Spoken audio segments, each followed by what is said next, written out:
Show? Yeah, I've been knowing Howard Stern since he was in D.C. So you know Since what I was in my single digits. Dave Chappelle is here. He's a real funny comic. There's Dave Chappelle, funny guy. Oh yeah, yeah, you did play Robin in that sketch. Yeah. I just remembered that sketch. I seen you in Montreal, man. But one time in his life, he had to play the part of a woman. Yeah. Only for my buddy, though. Hey, Dave, you were the guy in Nutty Professor, the first one. With the big teeth and the hair. Yeah, I didn't even recognize you. I guess they dialed you up so much, I didn't even know that was you. You're the one who, like, goofs on Eddie Murphy in the audience. Right. But I had to, man. I had to, like, disguise myself because I do stand up. Right. You don't want, you know. You don't want to be tagged as that guy. Right. Yeah, and then everybody starts doing it to you. Right, and then everyone wants to be Buddy Love. Right. I mean, I walk down the street. Your mother's a bitch. Like, man, you know, this is a movie. Yeah, you don't want. Yeah, they start fighting with you and saying stuff about your mother. Right. Yeah. So. He also was in that Mel Brooks film that was, you know, the send-up of Robin Hood. The Robin Hood, yeah. That was like one of my first ones. Yeah. I need the money, Howard. I seen your mind working. I would have done it too. Yeah. I understand. And what was that? What was it on MTV? You played Robin. On MTV, remember that? Elon Gold. Elon Gold. Right, that was funny. You were Robin, and they put big balloons in your chest so you'd have. Yeah, bosom. see, you're a hard person to parody though, like. Right. Especially for a dude. Right. You know. Here's a I good. thought you did a good job. All right, just a couple balloons. Here's a joke I heard on the internet. I'm just reading this because I want to get rid of the piece of paper. I thought it was kind of witty. Years ago, 100 white men chasing one black man across a field was called the Ku Klux Klan. Today, it's called the PGA Tour. Oh, See? That's a little Very play on good, that. very man, that's a remix of a Dick Gregory joke. That's right. You see, it all comes back again. See, you go back to comedy history. You know your history. Yeah. I listen to that stuff. By the way, Dave is 27 years old, a hot comedian on HBO. He's really 27? The reason I say That's the real deal. the reason I say he's 27 is because he grew up in Washington D.C. and when we were on the radio in Washington D.C., he remember the TV commercials we ran when we first got there, where my parents had bags over their heads. Oh yeah, Howard Stern's parents. Yeah, The bags on there. I remember. Dave was just a little kid when he saw those. Is that right? I He remember remembers all them. that stuff. Yeah. We look younger than you. That's the funny thing. It's that showbiz, man. That's showbiz. You live in the rough life. What do? You party a lot and everything? Are you one of those guys that is taking advantage of your newfound fame? Nah, I can't. See, my girlfriend is pregnant. So. Yeah, what is with that? I mean, what is doesn't that? anybody have Well, a we wife had anymore? It used to we be my had wife sex. is pregnant. Where did you get this girlfriend? Huh? In Brooklyn? In Brooklyn. Is that right? Yeah, I met her in New York. You can't. She's not a white chick, is she? No. That would look bad. Eddie Murphy and all them would. No. She's Filipino, which is like neutral. Oh, Filipino. Yeah, that's neutral. Oh, that's almost a white woman. No, that's neutral. They the black Asians. That's when you want a white woman, but you say, I'll go over here. Right. No. Exactly. Walk the line. Filipino from Brooklyn, man. That's like. Does she speak English? Yeah, she don't speak Tagalog. She speak only English. That's not one of those girls you sent over You from didn't buy her. the Philippines. You pay her Buy father. her from a No, magazine. I didn't order her out there, man. That's Saganese whores. Let me ask you a couple questions though. But when you work with Eddie Murphy, did he want to show you his feet or see your feet? Remember this? Oh, man. You think that's all bull? Yeah, I don't know. I mean, Eddie's cool, man. He was cool with me. He was. He just low-key on the set. Right. But you gotta understand, man, I don't hang out with Hollywood people. I just work. Oh, I don't believe that. No, I'm serious. I just work there. You do not have any famous friends. Eddie Murphy did not You've pal been around. over to the I wouldn't house? say, nah, I've never You're been not to part any of a rat famous, pack? famous dudes. I don't go to their houses. I don't. Tupac, did you know him at all? I'd see him out. I'd see him around. Didn't were you involved in some kind of gunfight? Like, in other words, you were Gunfight? working in a club, and then Tupac got involved in a gunfight. At the Comedy Store. Right. At the Comedy Store. Eddie Griffin was on stage. I don't know what happened. Because I was upstairs. You know how the Comedy Store got 3 rooms. I'm upstairs. And then people just started running up. So we were like, what's going on down there? And we went down there. And it was like a all-out Old Western bar fight. I seen Tupac throwing chairs. The Tretch was whipping somebody. And then there was a stampede. It was like you either fighting or running. And then the cops pulled up and they shot up the police car. Not the rappers, but just the crowd. Right. It was at a comedy club. It was like the OK Corral. Yeah, it's the new deal, man. And you're just trying to make a living. Yeah. Right. So it becomes dangerous. Tupac, wherever he went, there was trouble. Yeah, but you see, that's the thing. You never know in L.A. who started what. L.A. is crazy like that. Yeah, right. So you try to just stay out of that. You don't get involved in gang warfare. You didn't grow up with gangs and things like Yeah, I don't that. want Mike talking about me. I keep it low-key. Right. I understand that. But you must be disappointed in the new Nutty Professor. You weren't in that one. The Clumps. They didn't put you in that movie. Eddie played everything in that. Right. He He didn't need anybody else. Yeah, I couldn't get in there. Right. It was like Eddie Murphy and Janet Jackson. And Right. Now, you started a comedy at a young age. At 15, you took a bus up to the Apollo Theater to perform, right? That was your first experience in show business. yes. And you got booed off the stage. I was booed. They booed me like I was white. Like you were a white man. You were booed like a white man. I'm just kidding. No, Oh, that's come true, on, though. guys. A lot of white guys go up there Yeah, and do get booed they off. get ready to boo the white guy. That's right. You have to work extra hard if you're white at the Apollo Theater. So Yeah, you thought it was a yeah. lock. You're a black man. You're going to tell a few But jokes. how would you start off at the Apollo? It went bad from the get. Right. So then what did you do? You didn't give up. You didn't say, hey, I'm horrible. You went and you started working these small comedy clubs? Yeah. Well, see, getting booed off stage was good for you. Right. It A lot knocked of some comedians, sense. a lot of comedians get scared to bomb. They don't take no chances after that. Right. But if you bomb that bad, you're like, man, it wasn't that bad. It wasn't that bad. Yeah, you can just do whatever. I can live through that. Yeah, exactly. I mean, everybody screaming up there. Hey, kids booing you, everybody. And what are you going to do when this baby is born? Are you going to Are you marry marrying this, Filipino girl? gal? See, this is a good question. Does she want to get actually, married? Yeah, we got plans on getting married. You're in love? Yeah, man. And you don't look at other women? Yeah, I mean, I'm a man. I'm gonna look at other women. But you're sometime. willing to, for the rest of your life, not have sex? No, he's probably like you. See, I can't think about What, it. he's Like going to that. get divorced? It's the private part. Let me ask you this: do you think you would have made it being single? Now think about this for real. Do you think you would have made it being a single man? Well, gee, I would like to think that I had some talent and that perhaps I would have made it. But talent, you like to but think talent that. and focus are two different things. I hear what right. you're saying. I don't Talent think and I would have. focus. I don't think I would have been as focused. You're right. In fact, Chris Rock credits his marriage with his superstardom. That's not what You he know- told me. No, right here on this stage, he I don't said. care what he said in public. He said the reason he wasn't very funny on Saturday Night Live Right. was because he was busy. Yeah, well, he's had time to rethink that whole stance. Yeah, going out kills it, man. Going Right, out, it does. you Well, can't- I got to tell you though, even though I'm single now, every night during the week I live like a monk. That's not true. I'm focused. I hear don't that go out. That's not true. I do not go out Well, there. you're single with You can hear married whatever you man want. habits. You're single with married man Yes, I habits. am. That And is- you know, Mike. You know what's out there. Right. I know. You know, I know the what's going booty's- on. The booty's a booby trap now. It is. It's the booty It's not trap. safe out It there. could throw off your focus, and also, you could get a lot of different things. So you're saying that you would just stay focused and get married to this Filipino girl, Yes, and that's going to be your life, that's going to be my ticket. You got to think of these women like frequent flyer miles. right? You know what I mean? Now, if you're doing nice things for this girl, nice things for that girl, it never adds up. You got to get all your miles on one airline. One airline. You know what I mean? That's one way to think of Yeah, it. I never looked at it that way. yeah, the other girls, there's nothing to it, man. Now you had a chance at superstardom. Fox gave you a television deal. You developed a sitcom for them, and you walked away from the whole thing because they wanted to change one of the characters to a white person. Yeah, not one. There was a woman I was living with in the show. Oh, they were going to give you a white woman to live Yeah, with. now who wants to see me? Even the Jewish lady in Mississippi don't want to see me live with no white woman. That's a sure on turnoff. television. Yeah, You knew that was a bad idea. In other words, they were going to make it an interracial show, make it all about interracial marriage or something. nah, because it wasn't like I was married to the girl on the show. You were roommates? Were you? Yeah, se- it was a thing like a guy comes to the city and you gotta live with her. was she hot? The woman?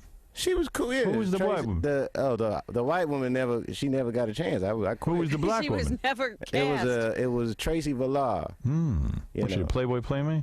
Nah, she's acting. Was she fine? Yeah, she's cute. Nice ass. Yeah. Yeah, all right. So, and then when they wanted to replace her with a white woman, you stood up to them and said, "No way." Yeah, I couldn't do it. That was it. Yeah, I mean, because what's going to happen is just by bringing it up. If I do it, I don't get the show I want. If I don't do it, But wouldn't you have been embarrassed if your friend saw you on a TV show with a white woman? It would not. I could never go to a barbershop again. Oh, that's what I mean. Yeah, you can't live with a white woman. Right, and you're working hard. I mean, you really you hardly vacation, right? You don't even vacation. Well, I went on one vacation this year. It took me a while to figure out where I wanted to go. I wanted to go someplace different. I was going to go to Cuba at first. Cuba? Well, I met this girl, man. I asked her, what's it like in Cuba? And she's like, the people in my country are so poor. I know women who have sex with men just for chocolate. So it seemed like a good place to Yeah, go. I booked tickets for the day after Halloween. I'm going to So you Cuba have with lots a of bag By the of way, candy. the Philippines is a lot like that too. Oh, that's what they say. Yeah, that's why you got that But woman. she's from Brooklyn. And you guys live in Brooklyn now? Nah, I'm living in Ohio. You live in Ohio. Well, that's a commute. I got a farm. I got a 65-acre farm. You are kidding me. I'm staying away from Mike, man. What is that about? What is it about? I got 30 acres of cropland. I open my window and this white dude's raking everywhere. I can't get enough. You like that? Yeah, it's quiet out there, man. You know. I mean, I'm always in New York, L.A., and then I'm always traveling on the road. I get like 3-4 days a week. And you live out on this farm? Yeah, I just chill out, man. Watch cable, listen to radio. Someone told me you study a lot, like you're a scholar or something. Nah, study history. Yeah, from television. Right. I saw a thing about Hitler on something. Oh, you watch the History Channel. Oh, the History Channel. You don't study history. That's nothing. You're just watching the History Channel. I get the Cliff Notes, man. All Hitler every channel, everything. The all Hitler channel. Well, everything in the history. The only thing in history is Hitler. That's the only interesting thing. That was a bad dude to walk the earth. What did you think of him? Hitler? Well, Yeah. he killed 6 million Jewish people. I think it's safe to say he did not like Jews. Right. You could say that. I think it's a fair assumption that he didn't like blacks, although we didn't really make his speeches. That's right. Yeah, but he never put black people in concentration camps. No, he didn't. So maybe he's all right for you. Nah, I doubt that. Do you think he could? I don't think he would have liked black people. No, the black people would have went straight to the ovens. Yeah. You know, all you gotta do is put a DJ in the camp and hand out flyers. You don't. Something's going on to camp. You don't need concentration to know the black people would have been marched right in. Yeah. You wouldn't even have to concentrate. But, so I think Hitler would have been... The only thing good you could say about Hitler is he really could get people to march. I mean, some of those marches were unbelievable. And he made a nice uniform. He was crazy, man. He had syphilis. Did he really? That's what they say. They say that syphilis was eating Hitler's brains up. Oh, is that an excuse? Oh, he was okay until the syphilis got to him. He was a painter. He was a painter until he got syphilis. That guy's insane. It was the syphilis. In a way, you're smart to live out in Ohio because, in the black community, there's a lot of trouble with the police and things like this. And out in Ohio, you probably never have to call 911. Yeah, I wouldn't call them. I mean, black people don't call police, man. They don't? I would say that's a white thing. You can get shot and you'll call a friend before you call the 911. Really? Yeah, man. Well, see, it's different than like white people call the police for anything. Hello, police. My neighbor's music is too loud. All this stuff. Right. I never call the police. Never. They tape the phone calls. Yeah. Yeah, I don't want something bad to happen to me. They play my 911 tape on the news. I say anything. Right. If I'm scared. Right. I don't have to explain myself to my buddies. Yeah, you sound like a real pussy. Yeah. Right. You gonna cry and crying. Look at what's a figure skater's husband. And she beat up her husband, and he called. Tanya Harding? Help! She's beating me. You know how much trouble man got beat, and to make a telephone call like that. Right. Well, anyway, so here you are. You're living in Ohio. You got the HBO special. Looks like your career is focused. Yeah, maybe it's smart you're getting married. You took the Filipino girl to Ohio. She likes it. Yeah. Oh yeah, those Filipinos love Ohio. Love a fun. Yeah, that's why they come to this country, so they can live in Ohio. Oh. And you're gonna have the kids soon, and then you're gonna be. Do you know if it's a girl or a boy? Oh yeah, I do. I'm not supposed to say. Is that right? I'm not supposed to talk. Are you about going to be one of those parents that lets your kids watch anything on TV, go on the internet, and all that? Or hell no. I mean, listen, man. I used to watch a lot of TV growing up, but it's detrimental. You ever watch like a cartoon you used to watch as an adult? Yes. Like the Pepe Le Pew? Yeah. He's a funny guy, right? Right. I always liked Pepe Le Pew. And then you watch him as an adult, and you're like, good God, what kind of rapist is this guy? He's a rapist. Take it easy, Pepe. Put the booty down. She don't like it. He actually sexually harassed all the other skunks. Every skunk. Every skunk. So you're going to let the kids watch whatever they want? No. No. You would not. I ain't gonna keep. I'll watch TV in the other room. I ain't gonna. And this is a dream now for you because you grew up in Washington D.C. That's a poor neighborhood, right? Yeah, but see, I didn't grow up in like the hood. Quote. Right. You know what I mean? I went to the ghetto a few times. One time I went with a white friend of mine. You wanted to see the ghetto? Yeah, we was buying some weed, but right. Field trip. Yeah, he was scared of it. Oh my God, Dave, is this area cool? Like, man, I'm scared too. It's a ghetto. What do you want from me? I see the same thing you see. Just because I'm black doesn't mean I'm comfortable here. It's dangerous. Not every black man is comfortable in the ghetto. Nah, I don't think any black. Yeah, I don't think the people that live in the ghetto are comfortable there. Got any sense? That's some circumstances. So white people just would assume you could be the tour guide through the ghetto and they'd be safe. Yeah, you ain't gonna see on Clarence Thomas in the hood. Like, right. I'm completely accepted here. Right, exactly. Well, Dave, I look forward to your HBO comedy special. I think you're funny as hell. Man, thanks Good for having having me, you. guys. Good to see you again, Jack. And good luck with that foreign chick. I hope things work out. She's from Brooklyn. Yeah, that's about as foreign as it gets. So how did everything go in there, Dave? It was cool, man. It wasn't that painful? Nah, I've done radio before, but never like this, man. I didn't know what to expect, but it was real cool. All right, Dave, thanks for coming down. You guys, thanks for having me. Good luck with your HBO special. Hey, thanks. Everybody watch my special if you get a chance.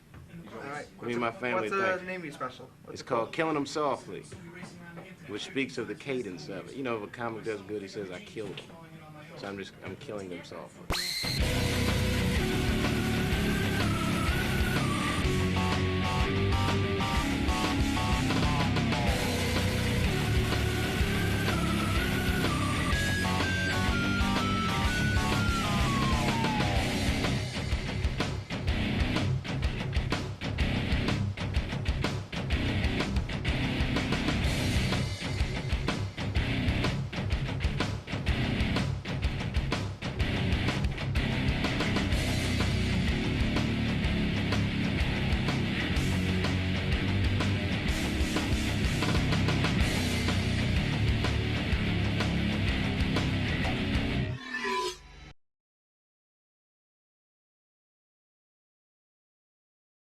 How old were you when you made your first TV development deal? 19. My mother and my grandmother were freaked out. You know, I was the first person in my family not to go to college that had not been a slave. Right.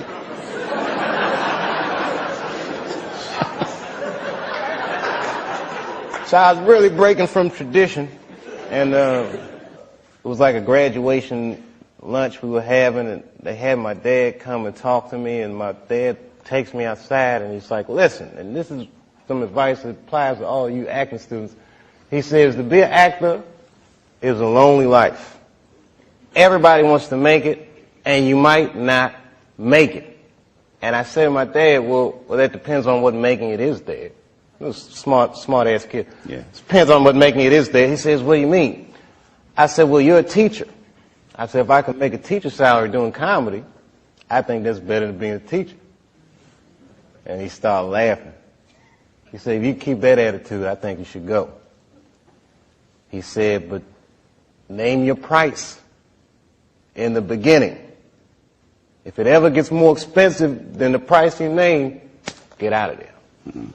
Thus, Africa.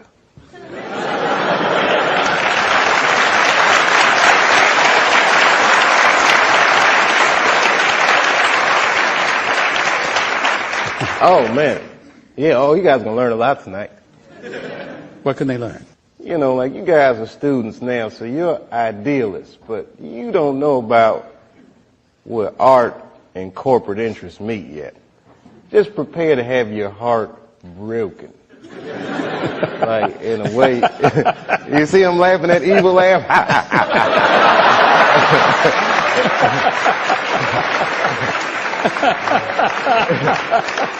Because he knows, man, and everybody laughs at me, but just get your Africa tickets ready, baby, because it's coming.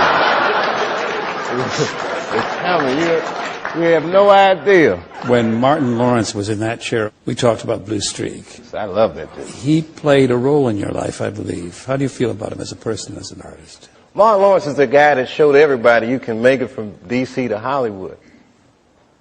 And I had a personal stake in his success. Every time he did something, it made me feel inspired and really good. And he was always real nice to me. He'd sit me down, what's going on with you, baby boy? What? We'd talk about comedy, whatever. And, you know, when we did Blue Streak, we were promoting it, and Martin had a stroke. He almost died. And then after that, I saw him, and I was like, oh, my God, Martin, are you okay? And he said, I got the best sleep I ever got in my life. That's how tough he is. So let me ask you this. What is happening in Hollywood that a guy that tough will be on the street waving a gun, screaming, they are trying to kill me? Yeah. What's going on? Why is Dave Chappelle going to Africa? Why does Mariah Carey make a $100 million deal and take her clothes off on TRL? A weak person cannot get to sit here and talk to you.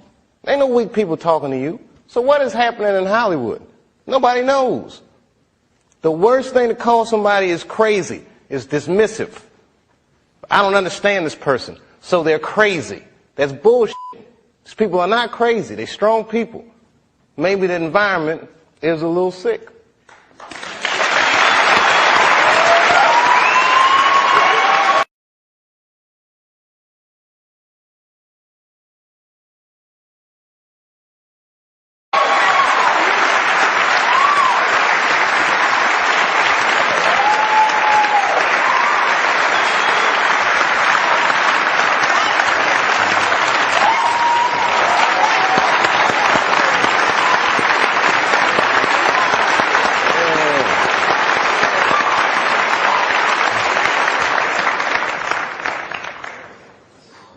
Oh, I'm dropping dimes tonight. I've had a long year, Mr. Lipton. We're on our way. What did you mean, Dave, when you described your father's death in 1998 as the beginning of a terrible decline? I was 23 when I was doing Half Baked. I was getting ready to turn 24. And I was going through all the things that a dude goes through when it goes from one level to the next. I was starring in a movie that I wrote. So things start getting crazy around you. Yeah.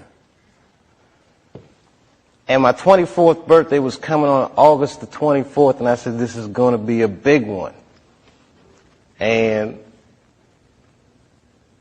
the morning that I turned 24, phone rang, and my sister was like, Dad had a stroke. For the next year, I watched my father teeter on life and death.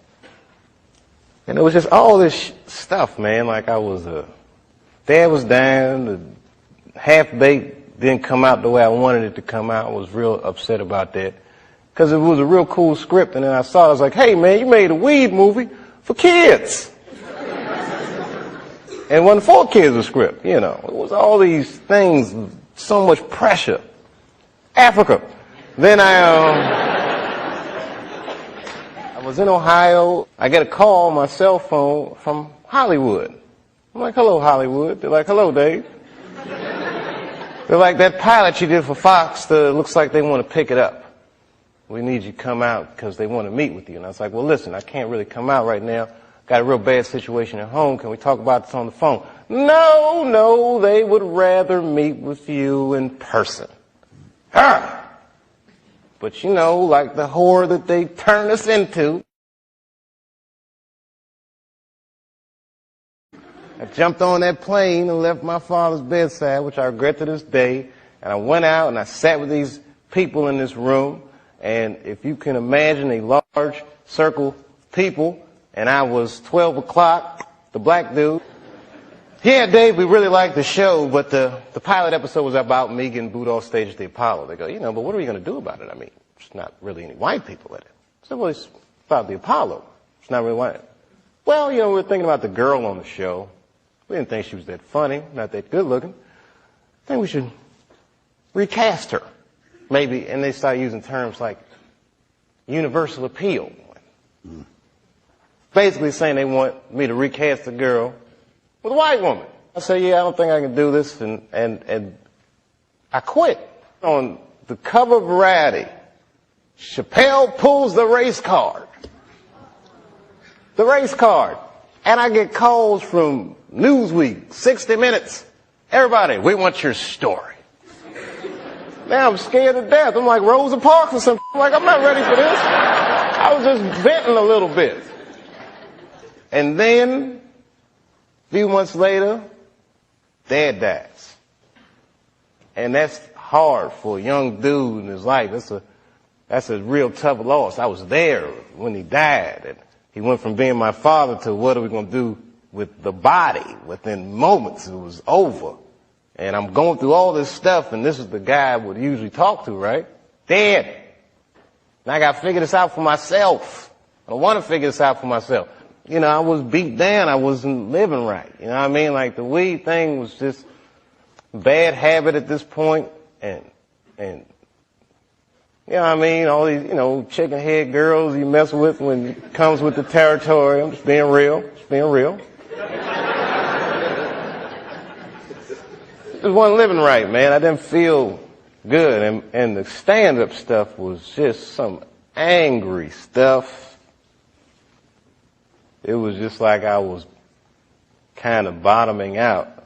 But when my dad died, because I've been commuting back and forth to Ohio so much, that's when I bought the farm, which I called the Hollywood farm. Did you stay in Yellow Springs for a while? I live there to this day. I live there to this day. I'm raising my kids there. Look, man, at that point in your life, it's something so real in contrast to what Hollywood is, a very powerful illusion. And when your dad died, it kind of just broke the spell. Like, oh, this is bullshit. Look, I've been spending so much time doing this. What about my family? What about my friends? Wait, whatever happened to my friends? Damn, I don't even have any friends. Ugh. So I bounced, man. New Year's Eve, 1999, I moved into that farm, and that was it. As far as I was concerned, I was done with show business.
With Martin and you, that when you play white dudes, I can talk like that.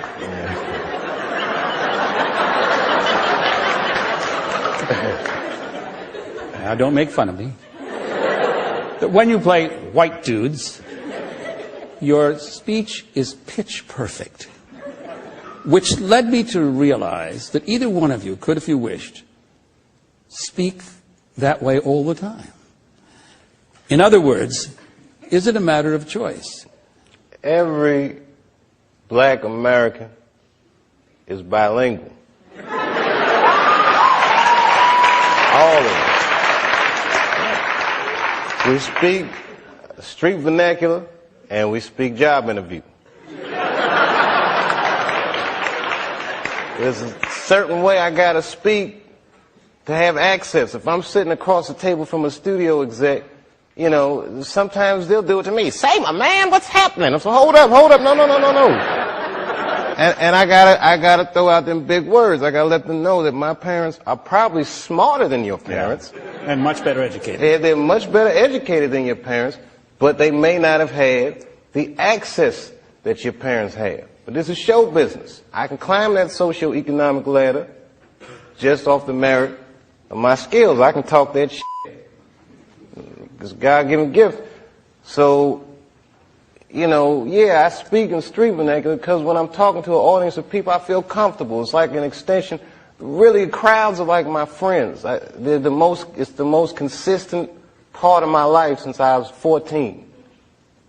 But in certain situations, I gotta... I understand. I got to use that job interview. Well, I don't Wait. like that deal. Can you see a time in your life ever when you won't be doing stand-up? This past year, I did the least stand-up I've done since I started. 'Cause I was freaked out, man, with the fame thing and being called crazy and drug addict and all these things. Scared me. You know, being treated that way. Like I'm not a person anymore. You say this shit about me in front of my children, and you know, who the f*** do these people think they are? And they don't know what happened. You know, I have not spoken about what would make a person walk off the set of a successful show and go to Africa. But again, people don't understand it, so they call me crazy, and I don't like that. What should they understand, Dave? What should they understand? Well, I did 2 seasons, and it was very easy. Not very easy, but I didn't go to Africa. And then suddenly when I'm getting paid what they said was $50 million, I can't do it anymore. Now let's think about this. You've heard them on their radios, on television, you've read their newspapers, you've even talked to them in your beer houses. What do they call us? They call us Anglo fools. They call you Anglo fools. And they've called all of us Biafrans. Are we Biafrans? They call us enemies in their house. That's not the truth. The truth is they stole our rights. You know that. They destroyed our wealth. Call us Cameroonians. We are Ambazonians.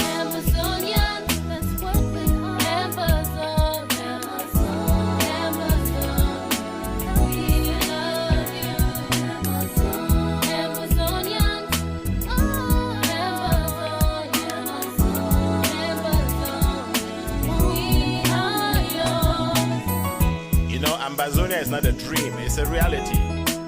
And let's talk to Ambazonia. Ambazonia, you were lost and abused.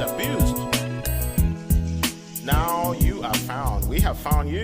We pledge our lives to set you free, forever free. We won't let you down. And this is our promise to you. Nobody can ever take this promise away, and we will not budge one step back.